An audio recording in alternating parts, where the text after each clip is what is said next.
Superman's infection of red kryptonite has hit critical mass. How will he be able to get through this?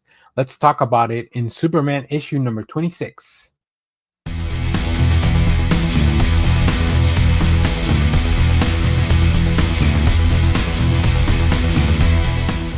Hello everyone, Daniel here from the Next Issue Podcast. On today's video, the Summer of Superman continues.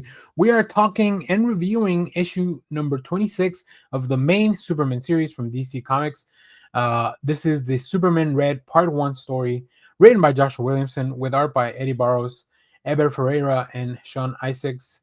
I can't believe this book has so many artists, but it's really a great endeavor, and I think it really works out because there's different tones and different scenes that change in this book. This is all colored by Alejandro Sanchez with letters by Ariana Maher and a really cool cover by Dan Mora. Dan Mora, one of my favorite artists right now at the moment. Incredible work. So, what is going on in this book? Let's talk about it. Superman is infected with red kryptonite, and after the shocking events of Superman number 25 with Lex Luthor and Mercy Graves, big betrayal there, go check it out. Superman is possessed with a new kind of anger. Who will join Superwoman in protecting Metropolis from his rage? Also, Superwoman's powers are gone, so I don't know. I don't know what's gonna happen now. Will we be able to get her powers back? What? There's a lot of teases of some of that stuff going on. I will say, man, this issue is a little bit convoluted for me. There's a lot happening. I've been keeping up with this series from the beginning, but the fact that we have a little interlude page to kind of catch you up on all the events of Superwoman's powers going away and everything like that. But I think what Joshua Williamson does very well is capture the Superman's range of emotions of everything he's going through. Right, he can't trust Mercy after the events of what happened. Can he even trust Lex? He's worried about Lois because she's losing her powers or she's lost her powers, and he knows what losing his powers feels like, so he wants to make sure that she's okay. We have Lena Luthor, who feels and knows has been betrayed by her dad by giving her to Brainiac.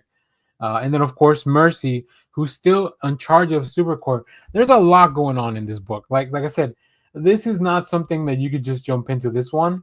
I wish I could tell you otherwise. There's also a lot of, like I said, the interludes for the things that are coming up with Doomsday and everything from the future. But if you kind of put all that to the side, you do get a very interesting story of Superman kind of raging out of control. I think Red Kryptonite is one of the more interesting ones because it's really a gimmick where you can make Superman do anything. Red Kryptonite always affects him differently depending on what the writer wants. So I think, it's an interesting device for sure.